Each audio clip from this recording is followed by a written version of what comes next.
Kailan nyo nalaman at natutunan sa Biblia ang binabanggit nitong wakas? Ano ang naramdaman ninyo nung una ninyong matutunan ang katotohanan ito tungkol sa nalalapit na ating inaantay? Marahil, taglay sa positibong kaisipan, iniayon ninyo ang inyong buhay sa kung ano ang sinasabi ng Biblia. Kaya sinisikap ninyong, taglay ang pananabik sa isipan, sinisikap ninyong mamuhay kaayon sa katotohanan ito.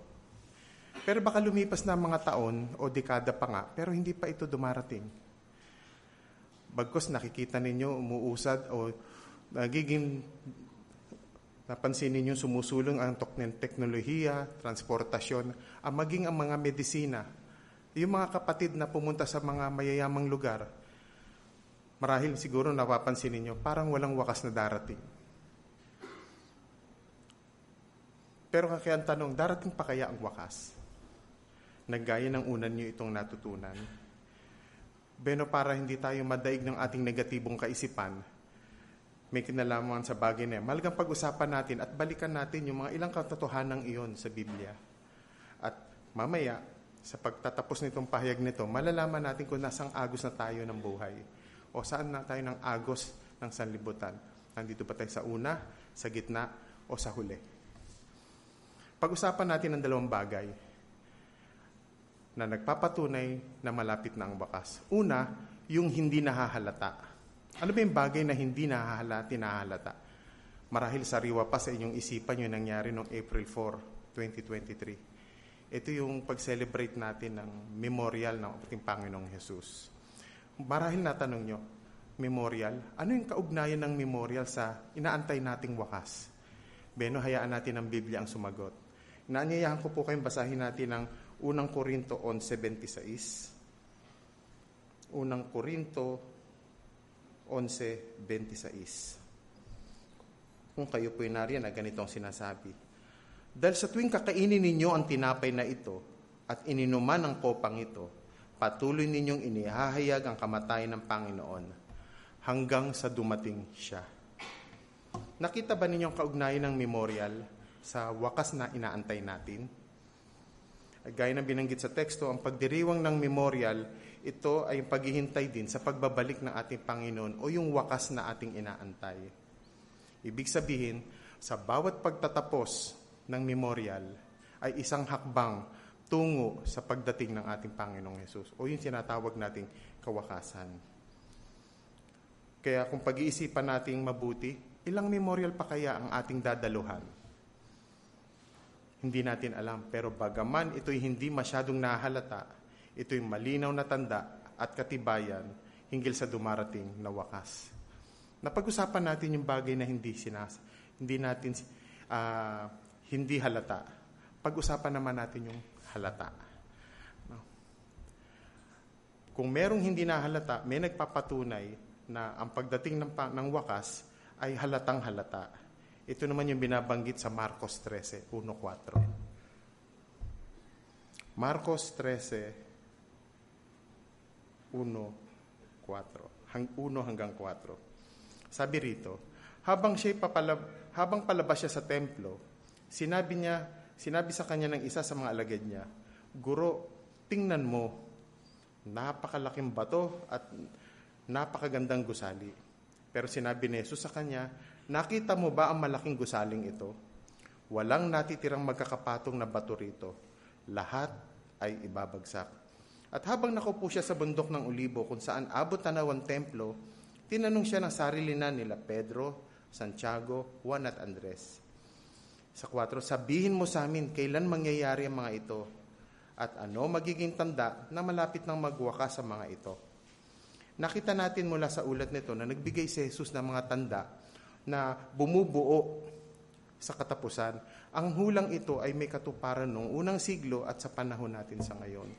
Alam natin, gaya naman narinig na natin at nalaman na natin na ang unang katuparan nito ay yung pagbagsak ng Jerusalem o yung tinuturing nilang simbolo ng Hudyong sistema.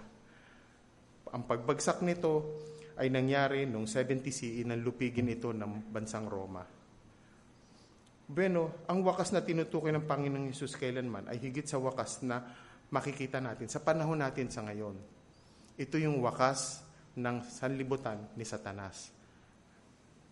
Pero gaya noon, bago dumating, nagbigay ang Panginoong Hesus ng mga tanda na bumubuo sa mga pagkakakilanlan na darating ang wakas.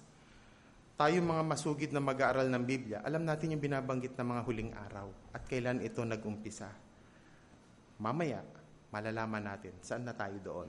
So nakita natin, magkakaroon ng congruency o kung pagkakahalintulad noon at ngayon at saan ito nga noon at sa ngayon. No?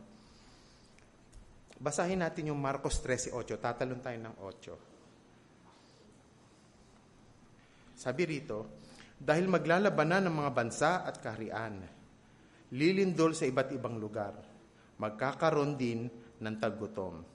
Ang mga ito'y pasimula ng matinding paghihirap. Nakita natin ang mga tandaan na ito ba'y nangyayari sa ngayon? Gaya na nakikita natin sa tanawin sa salibutan. Isa-isahin natin, Marahil siguro, binanggit dyan yung una, yung dahil maglalabanan ang mga bansa at mga kaharian. Alam natin na ito ay mga espesipiko na binanggit ng Panginoong Hesus na mangyayari. Kaya pansinin nyo dyan sa larawan, marahil sariwa pa sa inyo ito. Una, pag-usapan natin yung digmaan. Sinabi dyan na maglalabanan ang mga bansa laban sa mga bansa. At gaya ng binanggit ng encyclopedia, tinatayang 100 million ang namatay itong panahon natin ngayon, ika-20 siglo. Kesa nung unang kasaysayan na hanggang sa 1899, mas maraming beses, sabi dito ay 600 times ang dami nang namatay kesa nung panahon na yon. No? At kung pupunahin ninyo, yung pinakita sa larawan ay isang uri rin ng digmaan. Ito yung tinatawag nilang digmaan kontra terorismo. Ano itong kontra terorismo? Ito'y nagdigmaan din kung mapupunan ninyo sa naging takbo ng agos ng kasaysayan. Ito'y bangayan ng dalawang bansa na kung saan ginamit ang mga gusali, ginamit ang mga eroplano, ginamit ang mga sasakyan, nagmistulang missile para puntiryahin ang sibilyan. Mga opisinang pinapasukan ng ordinaryong tao na umabot hanggang sa bakuran natin, hanggang naramdaman natin ang epekto mismo sa bansa natin. Ngayon, doon sa larawan na pinakita kanina ay kontra-terorismo. Pero kamusta naman ngayon? Di ba alam natin yung Ukraine at Russia naglalaban? Bakit kaya? Kapansin-pansin, mayroon itong malaking significance sa ating mga saksi. Dahil sabi sa hula, sila ay naghahanda para sa malaking digmaan. Ano bang meron sa Ukraine? Alam natin na sila ay papasok sa NATO pero hinaharang ng Russia dahil sa mga kanilang malaking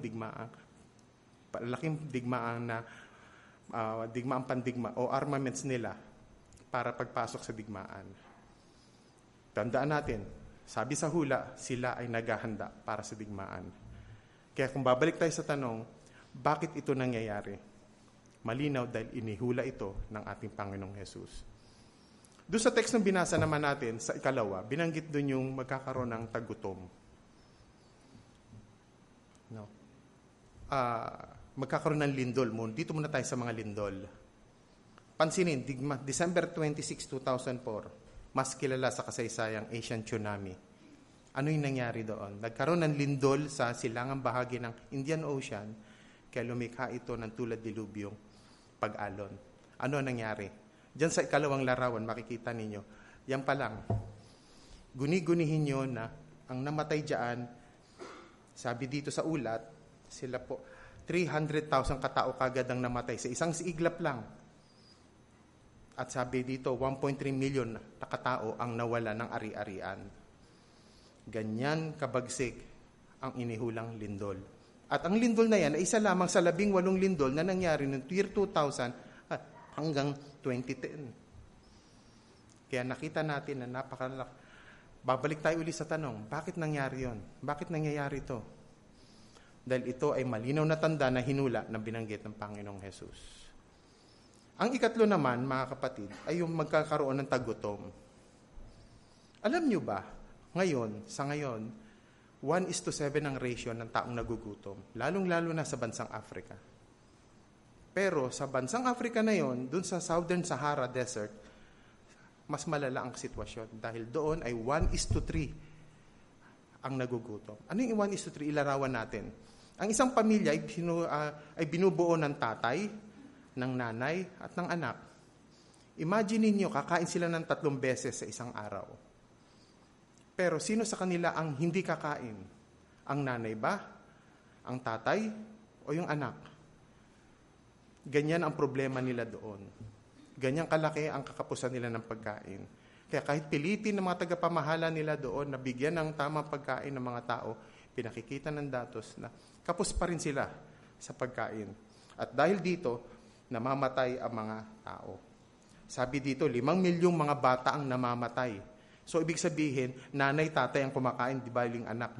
Kaya minsan, sabi dito, maramihan na namamatay mga bata. At sabi dito, na sila ay namamatay kada 5 segundo. Taon-taon ang nangyayari. Kaya ganun kalaki ang problema nila doon. Ngayon, babalik tayo ulit sa tanong, paano nangyari ito? Bakit nangyayari ito? Dahil ito'y malinaw na tanda na inula ng Panginoong Hesus. Ang ika-4, yung nasa Lucas 21:11. Kung babasahin natin, ito yung ika-4 na tanda. Binanggit dyan na magkakaroon ng gutom at epidemya. Noong Panginoong Hesus, wala pang pandemic noon. Para sa kanila, yung epidemya tumutukoy sa pangkalahatan na pagkakaroon ng sakit. Dahil nangyari lang, ang salitang pandemic ay nabuo lang noong 1828. Dahil din sa pandemic na umiral noon. Pero ngayon noon, dun lumalarawan iyon. At sabi doon, sabay sa pag-iral na ito, may kinalaman sa epidemya or pandemic. Nakita ni Apostol Juan, lalong-lalo na, doon nakasulat, nung siya ay nakakulong o nakabilanggo sa isla ng Patmos, sa Apokalipsis 6:8, nakakita siya ng isang pangitain. Ito yung tungkol sa 4 na mga ngabayo. No? Sa 4 na mga ngabayo. At pansinin ninyo, yung ika-4 na kabayo dyan, o na mga ngabayo, na kabayong maputla, dyan sa larawan, tingnan natin, yung pang-4, kabayong maputla, ay kumakatawan sa kamatayan dulot ng epidemya at iba pa. Sabi dun sa Apokalipsis 6:8, binigyan siya ng otoridad na Binigyan siya ng otoridad para pumatay sa pamamagitan ng pandemic at ng gutom. Sabay mangyayari yan. Bakit? Nangyari na ba yan? Oo, mga kapatid. Kailan nangyari yung mas kilala sa kasaysayan ng malaking pandemic na nangyari? Noong 2018, Spanish flu. Pagkatapos noong 1925, nagkaroon ng malaking tagutom sa buong mundo, particular sa Amerika, yung mas kilala sa Great Depression. Noong 1949, nagkaroon ng sakit na El Toro.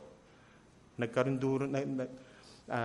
din ng malaking pandemic tungkol dito. Pero noong 1950, nagkaroon ng tagutom. Kaya inaasahan natin pagkatapos ng pandemic na ito, yan ang susunod na mangyayari. At sabi dito, sabi sa datos, yung epekto na nararanasan natin ngayon, hanggang ngayon, bagaman nalulunasan nila ng kaunti, andi dito pa rin ang pandemic, yung mas kilala bilang coronavirus o COVID-19. Opo, sa kasalukuyan, rumaragasa ang kabayong maputla at nag-iwan na siya ng 355 million na taong nagkasakit nito. At sabi dito, 5.6 million na ang namamatay. At patuloy na tumataas ito sa kasalukuyan. Ibig sabihin nito, every 93 seconds may namamatay dahil sa COVID. At naramdaman na natin itong epekto nito bilang mga saksi ni Jehovah. Bakit? Marahil natatandaan ninyo, every week umaattend tayo ng funeral talk, di ba? Dahil marami sa ating mga kapatid din na nabiktima nito. Ang ika-5 tanda naman na binabanggit ay yung paglaganap ng kasamaan. Yung mga matagal na mga saksi, yung RV12 nating mga Biblia, yung hardbound, binanggit yung kasamaan doon bilang katampalasanan. Ano ba yung ginagawa ng mga taong tampalasan? Mas maganda yung binapagkakabanggit ng Isaiah 5:20. Tingnan natin. Isaiah 5:20.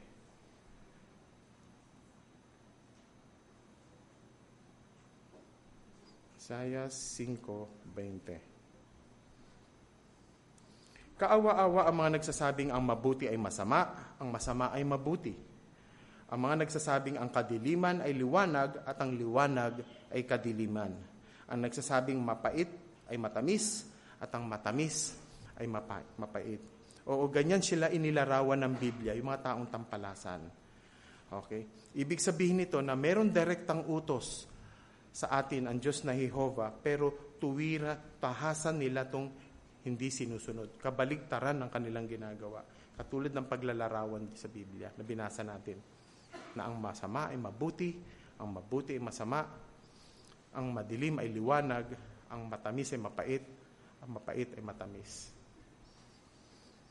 Angkop naman yan sa panahon ngayon dahil ang mga ganitong kaisipan, nababaliktad ang kanilang ginagawa. No? Marahil sa inyo, buhay na noong mga 1990s, Hindi ito halata, mga kapatid. Pero sa ngayon, lantad na sila. Okay? Sabi sa Biblia, karamihan ang pinupuntiryan ng kasamaan na to o ng mga ginagawa nito, sila yung mga gumagawa ng pangangalo niya at homoseksualidad. Kaya sabi dyan sa larawan, kung mapupunan ninyo, yung mga asawa at ang mga babae at mga lalaki, gusto mag-asawa, pero sila, ayaw nila. Pero yung mga lalaki sa lalaki or babae sa babae, nagsisipag-asawa at humihingi sila ng equal rights para rito. Kaya makikita natin na natutupad na yung ganitong hula. So nakita natin yung 5 bahagi na binubuo ng mga tanda na natalakay natin. Na halatang halata. Sa palagay mo, talagang nga bang nabubuhay na tayo sa mga huling araw? Oo, kailanman. Higit kitang-kita natin mismo na nangyayari na ito. Ibig sabihin, wala tayo sa una, wala tayo sa gitna, sa huli, sa kahuli-huling bahagi na tayo ng mga huling araw. Beno, hindi natin alam kung kailan ang alok ng Diyos na Jehova sa atin ang pakipagkasundo. Kaya ano yung dapat nating gawin sa panahon ngayon pa lang? Ano dapat yung nakikita natin yung katuparang ito, paano tayo dapat kikilos? Ano yung magiging tamang pangmalas natin dito? Ano bang uri ng pagkatao dapat taglay natin habang hinihintay natin yung nagmamadaling pagdating ng wakas? Bueno, hindi natin alam kung kailan. Pero ang alam natin, bukas ang daan o bukas si Jehova para sa pakikipagkasundo sa atin. Kaya yung mga kapatid namin na mga interested na nandirito, tutulungan kayo ng mga saksi ni Jehova para kumuha ng kaalaman ng buhay. Ito yung pag-aaral ng Biblia. Bukas ang kanilang daan o bukas ang kanilang pinto, bukas ang kanilang panahon para turuan kayo. Kamusta naman yung mga hindi o yung matagal ng Bible study? Higit kailanman, binago mo na ang buhay mo. Binago mo na ang Diyos mo. Nandito ka ngayon, sumasama namin, sumasamba kay Jehova. Ano pa ang kulang? Sabi doon sa pag-aaral natin ng bantayan, ano pa ang kulang? Ba't hindi pa tayo nagpapabautismo? Mahalaga siguro pag-isipan natin yan. Kamusta naman yung sinasabi rito sa 1 Pedro 3:11-19? Ano ba yung dapat nataglayin natin? Dito sa 2 Pedro 3:11, ganito po ang pagkakasabi. 2 Pedro 3:11.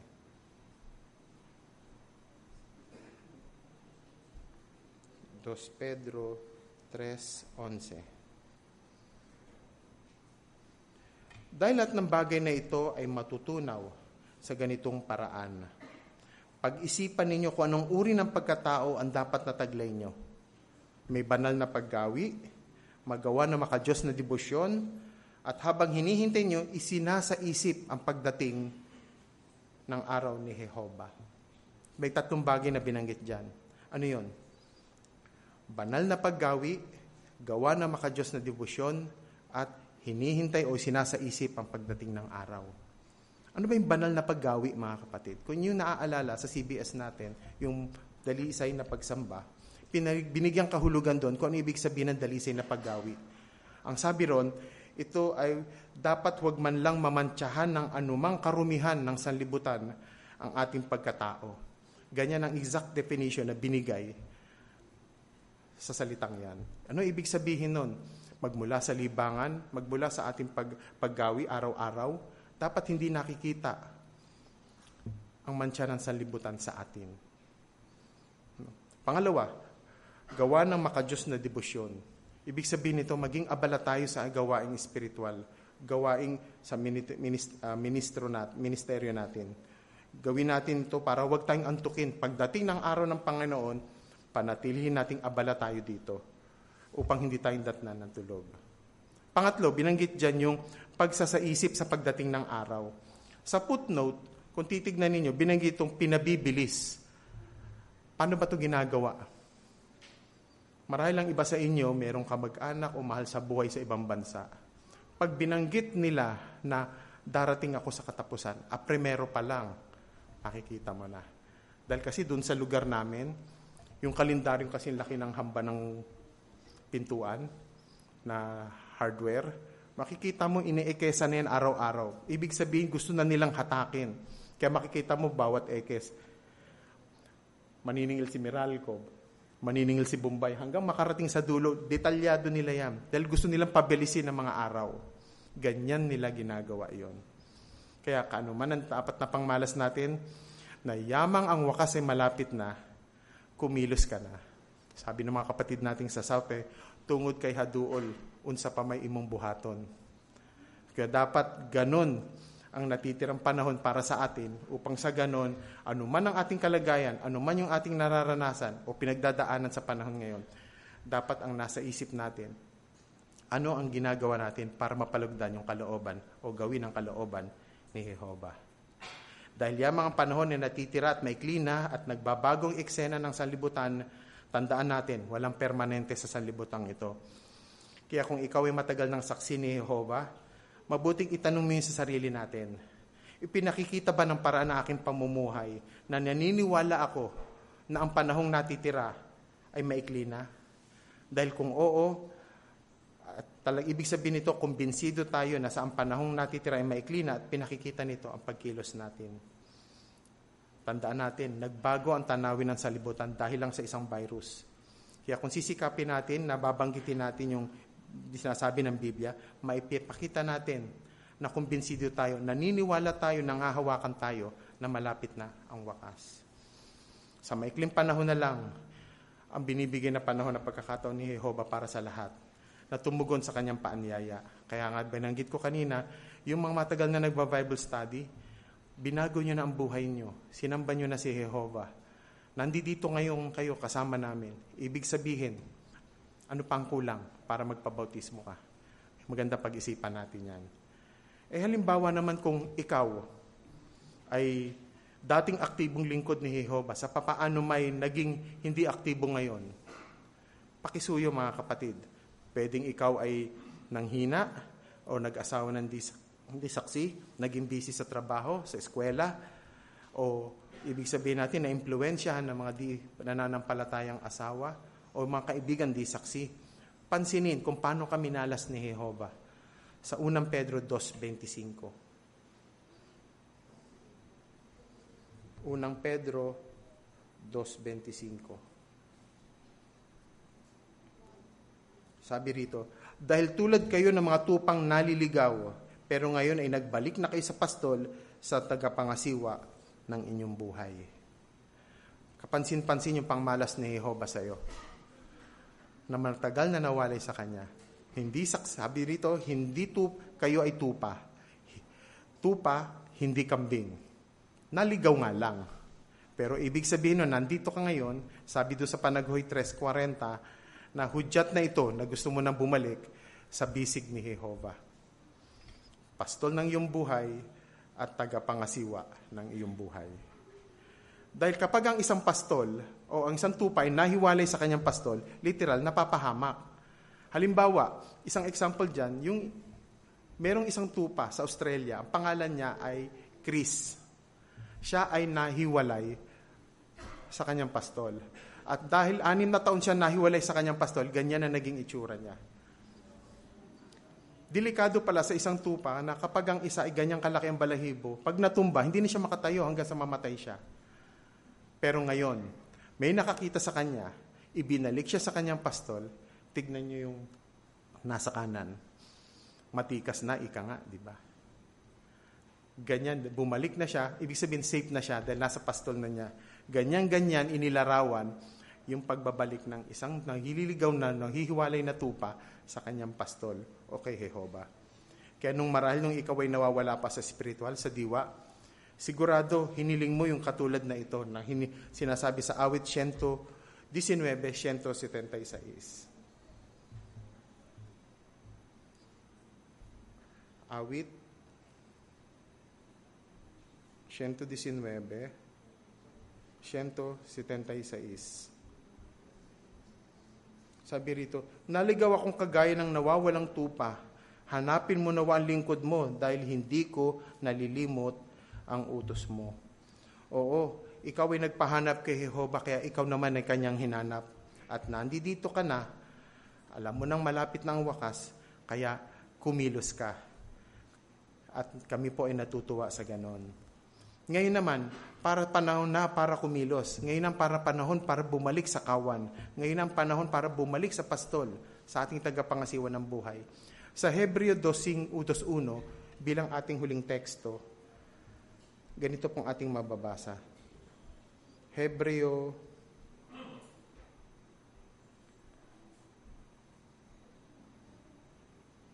2:1.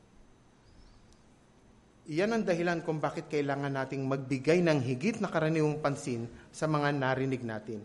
Hindi para tayo maanod palayo kailanman. Opo, pinakikita ng teksto o pinapayo sa atin na kailangan nating magbigay ng higit sa karaniwang pansin sa mga bagay na narinig natin. Kung gagawin natin yan, makaliligtas tayo sa kawakasan o sa wakas na dumarating. O guni-gunihin ninyo mga kapatid, pagkatapos nito, paraiso na. Gaya ng inawit natin kanina, lahat tayo mabubuhay sa paraiso, sa isang mundong binago, walang ingay, walang gulo. Makakasama mo na ulit ang mahal mo sa buhay, yung mga magulang mo, wala ka na magagawa, pati biyanan mo, kasama mo na. Habi dito, makakasama mo na uli sila, malulutuan mo ang paborito mong pagkain ng mga anak mo, maaawit mo na uli ang paborito nilang awitin. Aalisin na ni Jehova yung binabanggit na high society ngayon. High society. High sa cholesterol, high sa sugar, high sa uric. O pati ang inyong lingkod, walang ligtas dyan. Aalisin na yan ni Jehova balang araw. At malapit na. Sa mundo na walang pandemic, bagyo na namiminsala, lindol na nakamamatay o anumang sakuna. Kaya kung babalikan natin yung tanong, malapit na bang wakas sa iniisip mo? Oo, mas higit pa sa inaasahan mo. Matulog ka ngayong gabi, pagising mo, paraiso na. Salamat po.